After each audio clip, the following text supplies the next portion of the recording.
मेहनती आदमी या काबिल आदमी क्यों सूट नहीं करता?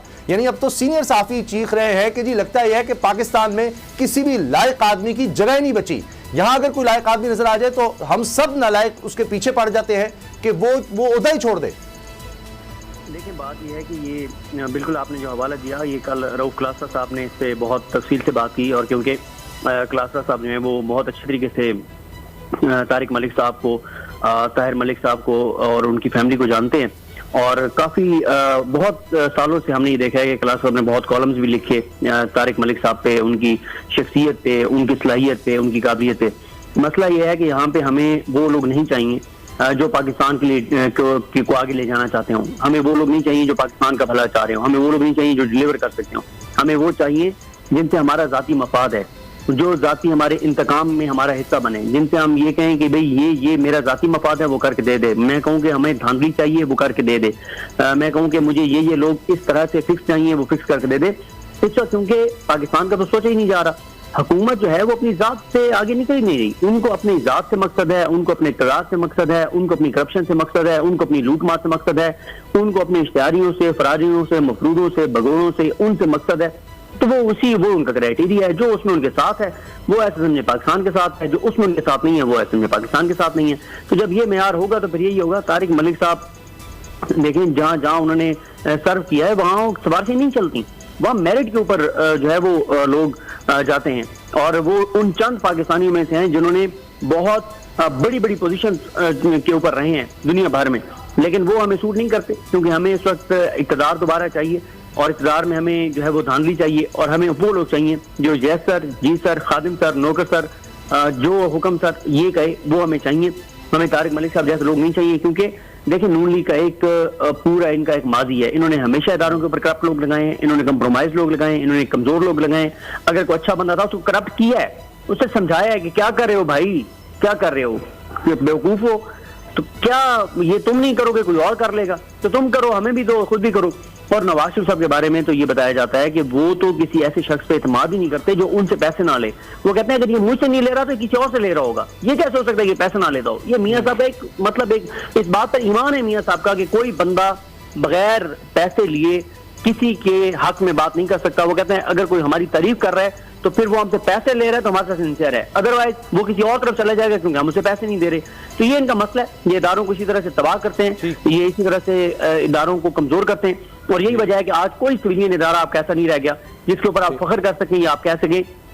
यहाँ पे तो हालत यह है कि आपने कराची के नाले साफ कराने हो तो आप फौज से कहते हैं। यहाँ पे तो हालत यह है कि आपने टिड्डी दल के खिलाफ आपने फौज को इस्तेमाल करना है। यहाँ पे आपने कोरोना के लिए फौज को इस्तेमाल करना है। मसला यही है कि जब आपने सिविलियन इदारे सारे तबाह और बर्बाद कर दिए, अल्लाह ना करे ना करे ना करे कोई एक इमारत गिर जाए तो वहां पे आपको फौज बुलानी पड़ती है उसका मलबा उठाने के लिए, वहां नीचे लोगों को निकालने के लिए। कोई एक सिविलियन इदारा बताएं जो 30-40 साल में जो हमारे हुक्मरान रहे। बिल्कुल सही सदीक, और यही अलमिया है कि हम जब देखते हैं मुजम्मिल के कोई एक इदारा पाकिस्तान में ऐसा हो कि हम इंटरनेशनली उसको दिखा सकें कि ये जो दुनिया में स्टैंडर्ड है उसके मुताबिक है। हम कोई माजरत से कोई इदारा नहीं इस तरह देखते। एक नादरा था जिसकी हम मिसाल देते थे, हमारे सिस्टम की बहुत लिहाज से बेहतर था, कमियां कुताहियां हो सकती हैं लेकिन बहुत बेहतर हमने वहां पर परफॉर्मेंस देखी है नादरा की। और चीज़ें आती थी इंडिविजुअली, किसी ने जनाब जाली शनाख्ती कार्ड बनवा दिया, उसके केसेस भी थे, लेकिन ऐसा नहीं था कि जिसकी वजह से हम देखें कि जी कोई ऐसी बात थी कि जिनको हटाया जाना चाहिए था। अब उसमें हम देख रहे हैं कि उन्होंने जो इस्तीफा दिया है उसमें वही बातें जो साबिक चेयरमैन नैब ने बातें की थी उससे मिलती जुलती हैं कि जनाब जिस तरह के काम मुझे कहे जा रहे हैं शायद मैं वो नहीं कर सकता, इतना टॉक्सिक जहर आलूद माहौल है। तीसरी चीज उन्होंने कही कि जी सियासी वफादारी जहां पर मेरिट पर हावी हो। चौथी बात उन्होंने कही मेरा ज़मीर गवारा नहीं करता। फिर साथ ये कहा कि जी अस वर्सेस देम का माहौल है। फिर उन्होंने यहां तक कह दिया कि जी किसी रिटायर्ड सरकारी अफसर को ना लगा दीजिएगा, कोई काबिल बंदा लगाइएगा इस जगह पर। तो ये हाल हो गया है। देखें, आपने खुद ही ये सारा समराइज कर दिया, इस पर कुछ कहने की खास ज़रूरत नहीं है। लेकिन बात यह है कि पहले तो ये जो शख्सियत जिनकी हम तारिक मलिक साहब की बात कर रहे हैं, ये कॉम्पिटेंट आदमी थे, ये कोई सियासी भर्ती नहीं थी। उसकी वजह यह है कि जिस वक्त इनको चेयरमैन नादरा लगाया गया तो उनकी अपनी स्टेटमेंट है कि 100 लोगों में से एक मुझे चूज किया और मैं कॉम्पिटेंट था इसीलिए आगे आया।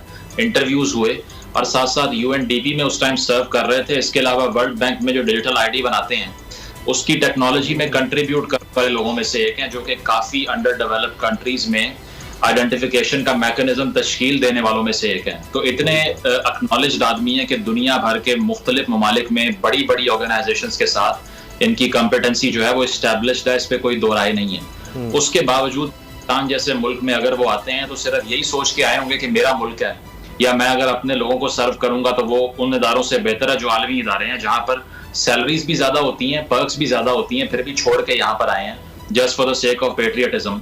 लेकिन बाद में होता वही है अनफॉर्चुनेटली जो हर पेट्रियट के साथ इस मुल्क में हो रहा है कि जब आप अपने ममालिक में अपने लोगों को सर्व करने की बात करते हैं तो ऐसा सबक दिया जाता है कि आपका खुद दिल करता है कि आप ये कहें कि जो भी यहाँ पर मेरिट पे है वो यहाँ से चला जाए, वो इससे बेहतर है।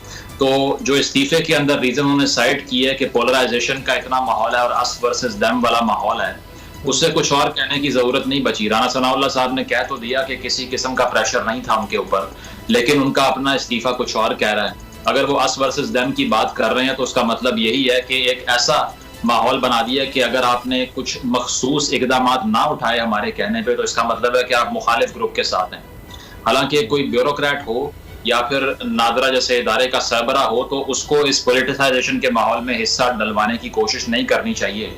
लेकिन ये तक उन्होंने कह दिया कि मेरे जाने के बाद किसी प्रोफेशनल को, किसी IT के बंदे को लगाइएगा और किसी रिटायर्ड ब्यूरोक्रेट को ना लगाइएगा। ये एक टॉन्ट थी और एक बहुत बड़ा, मैं समझता हूँ कि एक्सपोज करने वाला एलिमेंट है उनका अपने इस्तीफे के अंदर इस बात को लिखने का। तो पाकिस्तानी अवाम को सोचना चाहिए कि क्या हम डिजर्व नहीं करते कि ऐसे लोग जो UN को सर्व कर रहे हैं, वर्ल्ड बैंक को सर्व कर रहे हैं, पाकिस्तान को भी सर्व करें आके, यहाँ पर जो इंफ्रास्ट्रक्चर है उसको बेहतर करें, यहाँ पर जो शफाफियत है उसको बढ़ाएं।